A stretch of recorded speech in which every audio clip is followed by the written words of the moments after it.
श्री रामचंद्र जी के जीवन का वह पावन क्षण जिसे सुनकर मन और हृदय प्रभु भक्ति से भर जाता है, वह है अयोध्या नरेश दशरथ पुत्र राम और जनक नंदिनी सीता का दिव्य विवाह।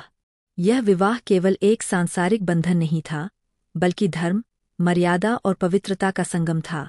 आइए इस अमृतमयी कथा को आरंभ करते हैं। अयोध्या नगरी में एक दिन महर्षि विश्वामित्र पधारे। राजा दशरथ ने आदरपूर्वक उनका स्वागत किया। तभी विश्वामित्र जी बोले, राजन, मेरी यज्ञपूर्ण आहुति राक्षसों द्वारा नष्ट की जा रही है।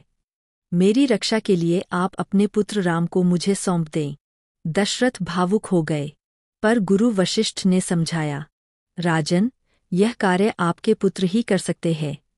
राम का जाना विश्व कल्याण का कारण बनेगा। और इस प्रकार श्रीराम और लक्ष्मण महर्षि विश्वामित्र के साथ वन के लिए चल पड़ते हैं। यहीं से यात्रा आरंभ होती है।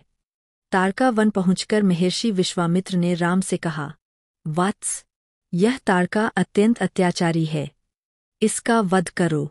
राम ने गुरु की आज्ञा मानकर ताड़का का संहार किया। देवताओं ने फूल बरसाए, आकाश गूंज उठा, जय श्री राम। इसके बाद राम ने मारीच सुबाहु का वध किया और यज्ञ की रक्षा की। विश्वामित्र अत्यंत प्रसन्न हुए और राम लक्ष्मण को दिव्य अस्त्र शस्त्रों का वरदान दिया।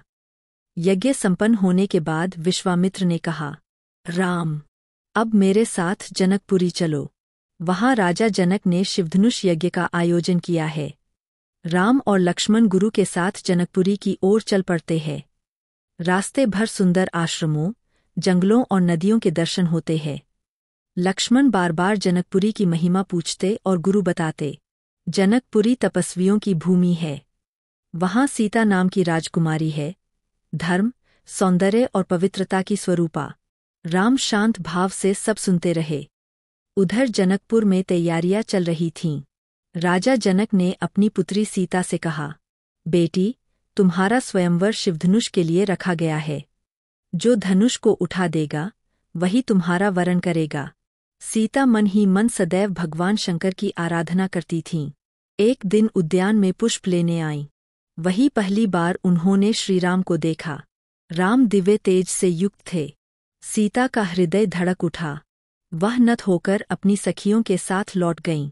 राम भी उस रूप को मन ही मन स्मरण करते रहे, पर मन शांत ही रहा, क्योंकि राम मर्यादा पुरुषोत्तम थे। अगले दिन राजा जनक के महल में शिवधनुष यज्ञ प्रारंभ होने वाला था। जनकपुरी में भव्य सजावट थी। दीपक, पुष्प, नृत्य, वीणा का मधुर स्वर, मानो देवता स्वयं पृथ्वी पर उतर आए हों।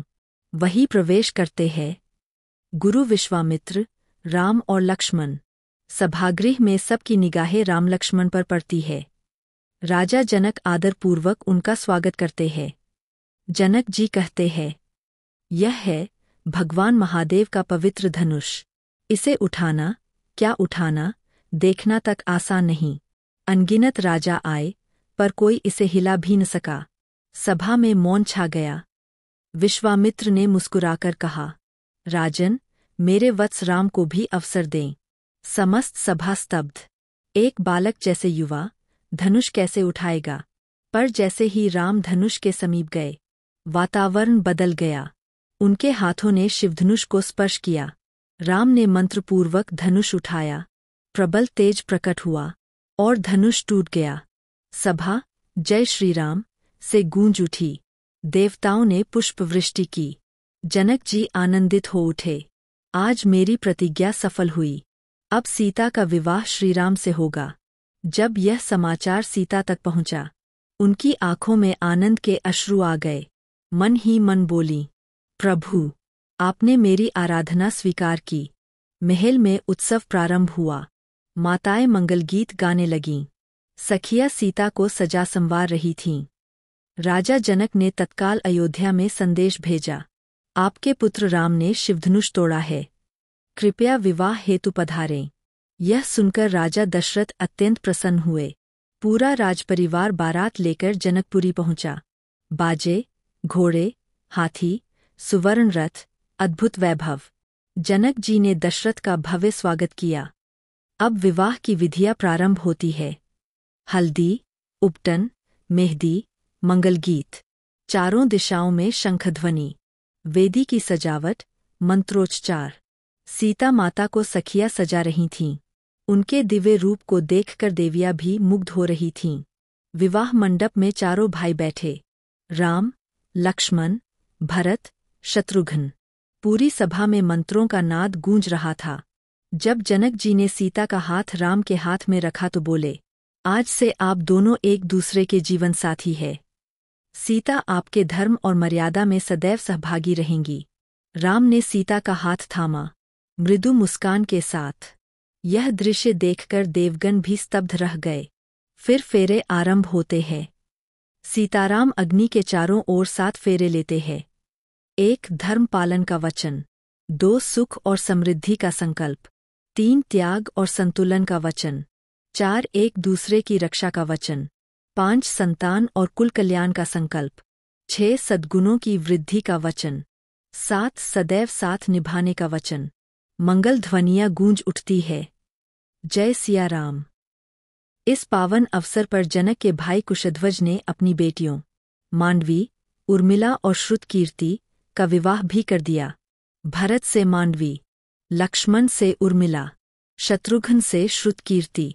चारों विवाह संपन्न हुए। जनकपुरी आनंद और उजास से भर उठी। अब विदाई का समय आया। सीता की आंखों में आंसू, जनक और सुनैना के हृदय में अपार वेदना। जनक बोले, सीते, अब तुम केवल मेरी पुत्री नहीं, अयोध्या की भवानी हो। राम ने प्रणाम किया और सीता के साथ विदा हुए। अयोध्या नगरी में दियों की झिलमिलाहट, जनता आनंद से जयकार करती, सिया रामचंद्र की जय। चारों जोड़ों का भव्य स्वागत हुआ। अयोध्या मानो स्वर्ग बन गई। श्रीराम सीता का विवाह केवल प्रेम का नहीं, धर्म, मर्यादा, समर्पण और पवित्रता का प्रतीक है।